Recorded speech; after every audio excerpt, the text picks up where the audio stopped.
오늘 너무 좋죠? 네, 오늘 찬양에 너무 풍부하고 또 우리 또 청장년부에서 또 이렇게 직접 찬양을 준비하며 우리 찬양대가 또한 하나님께 그 영광 돌린 그 모습이 너무나 아름답고 너무나 큰 은혜가 되는 그런 시간들, 순간들이었습니다. 네, 이 시간 우리 함께 말씀으로 함께 나아가고자 합니다. 말씀으로 나아가기 전에 제가 여러분에게 한 가지 문제를 하나 내고자 합니다. 네, 이 몸무게가 어떻게 되었는지, 이 제가 말하는 이 문제의 이 고래의 몸무게가 몇 킬로인지 한번 생각해 보시기 바랍니다. 네, 문제입니다. 네, 향고래가 있었습니다.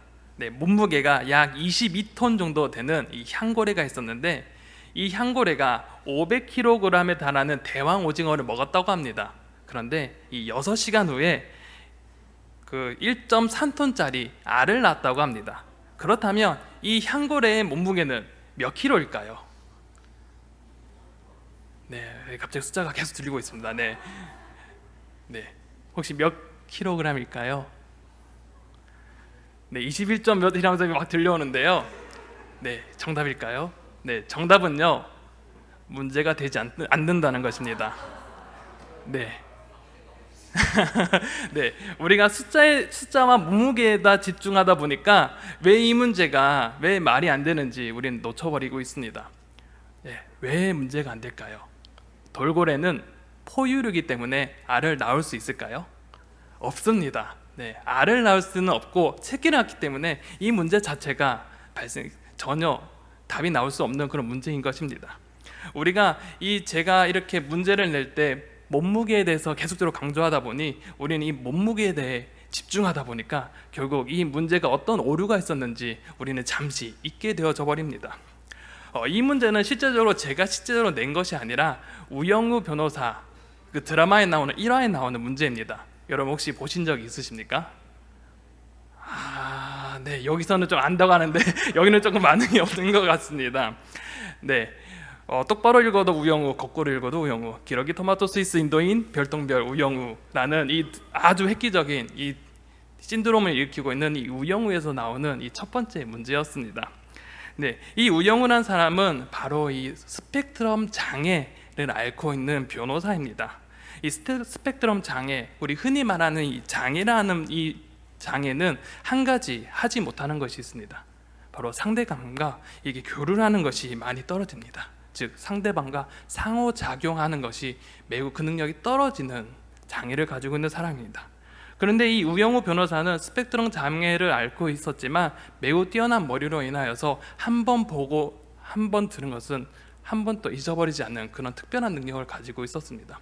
그래서 가정의 환경상 또한 법을 공부하게 되었고 또한 변호사가 되게 되었습니다.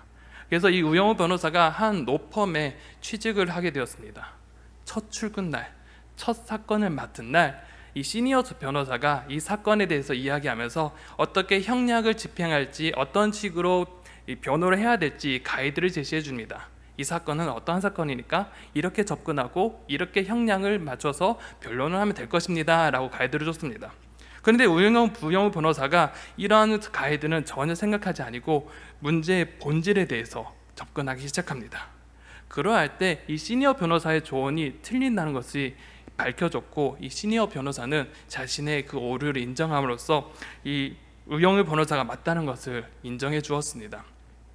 우리는 보통 이 선배 변호사는 이렇게 이야기할 수 있었던 것은 오랜 경험과 지금까지 쌓아오는 지식과 논리체가 있었기 때문에 자신의 그 사건이 이렇게 다가왔기에 이렇게 접근하면 된다라고 가이드를 해주었습니다. 하지만 이렇게 관성적이고 습관적으로 어떤 일을 처리하는 반면에 신입 우영우 변호사는 문제의 근원을 바라보고 핵심을 들여보고 있었던 것입니다. 그런데 이러한 일들이 참으로 많이 있습니다. 우리 일상 속에서도 이러한 일들이 참 많이 있었습니다. 아까 제가 낸 문제에서도 그렇고 우영우 변호사에서 나왔던 그 문제들처럼 우리는 이러한 경험들이 참으로 많이 있는 것 같습니다. 쌓아왔던 경험과 일상들, 그리고 정리된 삶들, 그리고 내가 쌓아왔던 그런 지식 체계들이 오히려 본질을 흐려버리는 경우가 참으로 많이 있습니다. 그래서 어느 순간인가 그 본질과 핵심을 잃어버리고 살아가는 경우가 참으로 우리 일상 속에서 많이 있습니다. 단순한 예를 한번 들어보고자 합니다. 우리는 왜 돈을 버는 것입니까? 우리가 돈을 버는 이유는 아마 각자의 이유가 다 있을 것입니다. 그 목적이 있을 것입니다. 그런데 어느 순간인가 돈이 내 수중에 들어오다 보니 이 욕심이 생겨서 돈을 버는 것에 집중을 하게 됩니다.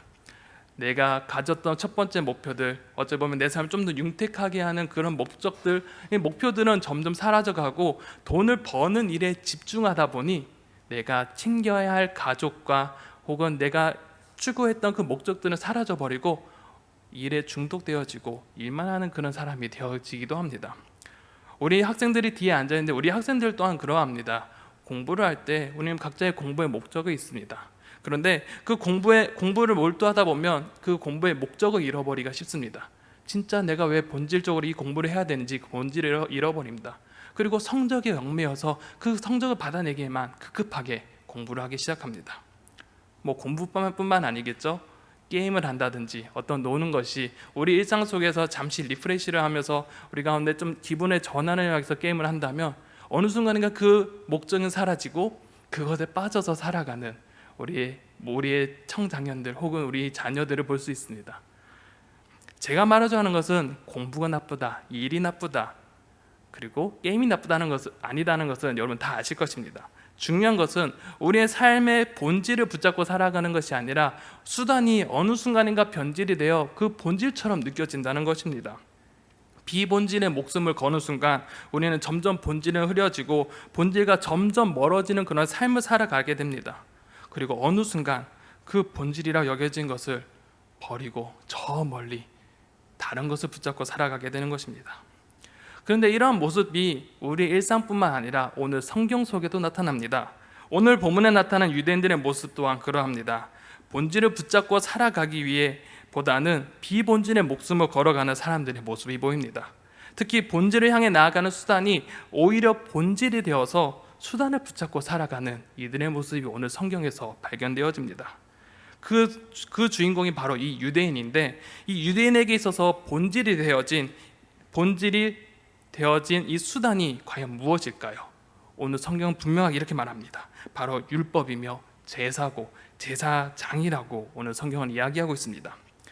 유대인들에게 있어서는 하나님 앞에 거룩함을 추구하기 위해서 율법을 목숨과 같이 지켜나갔습니다. 그래서 율법에 명시되어 있는 것보다 더 엄격한 법들을 만들고 지켜나갔습니다. 그래서 하지 말아야 할 것들이 너무나 많이 있었죠. 그 조항들이 너무나 많았습니다. 또 음식이며 지켜야 할 절기이며 매번 철저하게 기도 시간을 지켜나가는 것 등 숨막힐 정도로 많은 제도와 규례를 만들어서 그들은 실천해 나갔습니다. 그리고 어느 순간인가 이런 규례와 율법이 거룩으로 나가는 수단이 아니라 그들의 삶의 본질이 되었고 삶의 핵심을 잃어버린 모습을 발견하게 됩니다. 그래서 율법을 지키지 않는 것, 이것은 결국 거룩하지 않은 것으로 그들은 여겼습니다. 그들에게 율법은 거룩이자 삶의 근본이라고 생각했습니다. 그래서 유대인들은 율법과 제사 그 자체가 그들 삶을 온전하게 하고 구원에 이르는 것이라고 그들은 생각했습니다. 유대인들은 자신들의 신앙의 그런 경험과 신앙의 체계가 점점 쌓여갈수록 그것이 본질로 여겨지고 점점 본질로 벗어나는 그런 삶을 살아가게 되었습니다. 이러한 이들 향해서 오늘 성경은 이렇게 질문합니다. 11절을 우리가 함께 읽어보겠습니다. 11절 말씀입니다. 함께 읽어보겠습니다. 레위 계통의 제사 직분으로 말미암아 온전함을 얻을 수 있었으면 백성이 그 아래에서 율법을 받았으니 어찌하여 아론의 반차를 따르지 않고 멜기세덱의 반차를 따르는 다른 한 제사장을 세울 필요가 있느냐. 아멘. 네, 무슨 말인지 잘 이해가 안 가시죠? 네, 저도 이해가 안 돼서 우리말 번역으로 한번 먼저 찾아보았습니다. 우리말 번역에서는 이렇게 설명합니다. 만일 레위 계열의 제사장 직분을 통해 완전함을 얻을 수 있었다면, 그런데 백성들은 이것을 근거로 율법을 받았습니다. 아론의 계열을 따르지 않고 멜기세덱의 계열을 따르는 다른 한 제사장을 세워야 할 필요가 있었겠습니까? 라고 기록합니다. 이 말씀이 하고 싶은 논지는 명확합니다. 레위 계열의 제사장 직분이 과연 완전함을 줄 수 있습니까? 아닙니다. 레위 계열 제사장은 완전함을 줄 수 없다라고 오늘 성경은 기록하고 있는 것입니다. 유대인에게 율법과 제사장은 너무나 절대적이었습니다. 그것은 삶의 중심이자 법이었고 그것을 지키는 것이 곧 완전한 삶이었습니다. 그렇게 율법과 제사 그리고 제사장이 삶의 완전함을 줄 수 있다고 생각했습니다. 이 완전함은 바로 하나님과의 완벽한 관계를 이루는 것이라고 생각했습니다. 즉 하나님과 인간 관계의 완벽한 관계, 완전한 하나됨의 관계는 그들은 율법과 제사를 위해서 이루어진다고 생각했습니다. 율법을 지킴으로써 죄의 문제를 해결받을 수 있다고 생각했고 죄를 통하여서 하나님의 관계가 회복되고 완전한 관계가 된다고 생각했습니다. 물론 이것이 100% 틀린 말은 아닙니다. 일정 부분 맞는 말이 있습니다. 그러나 율법과 제사는 완전하게 나아가는 수단일 뿐이지 그것은 본질이 아니기 때문입니다. 율법과 제사는 완전하지도 완벽하지도 않습니다. 그래서 히브리서는 율법에 대해서 이렇게 정의합니다. 18절에 보면 전에 있던 계명은 연약하고 무익함으로 패하고 율법은 아무것도 온전하게 못할지라 라고 기록하고 있습니다. 전에 있던 계명, 즉 이 율법과 제사는 연약하여서 무익하다라고 기록합니다. 그리고 율법은 아무것도 온전하게 못한다고 명확하게 이야기하고 있습니다. 유대인들이 믿었고 그들의 경험과 신앙의 체계에서 완벽하고 완전함을 준다고 생각했던 이 율법과 제사는 성경에서는 분명하게 연약하고 무익하고 온전함을 주지 못한다고 오늘 성경은 분명하게 기록하고 있습니다. 그래서 하나님은 불완전한 이 율법을 따라 세워진 제사장이 아닌 전혀 다른 차원의 제사장을 세워주셨습니다. 그분이 바로 누구일까요? 바로 예수 그리스도입니다. 그리고 이 예수님은 오늘 본문에서는 이렇게 설명하고 있습니다. 16절에 보면 그는 육신에 속한 한 계명의 법을 따르지 아니하고 오직 불멸의 생명의 능력을 따라 되었으니 라고 기록합니다.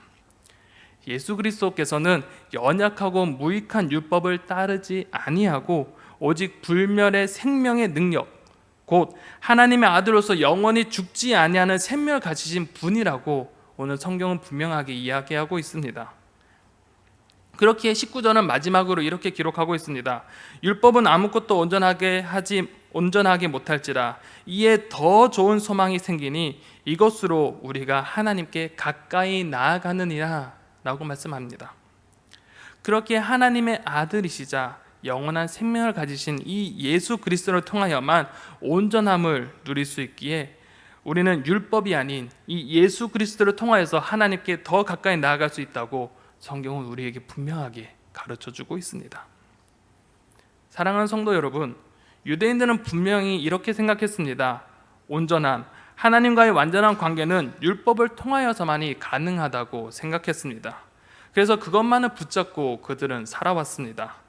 그렇다 보니 이 율법이 가지고 있는 그 삶의 본질적인 문제, 그 본질을 놓쳐버리고 그것을 따르고 행동하고 지키기만 해 급급하게 살아왔습니다. 율법만 바라보니 결국 그들의 결과는 어떻게 되었습니까?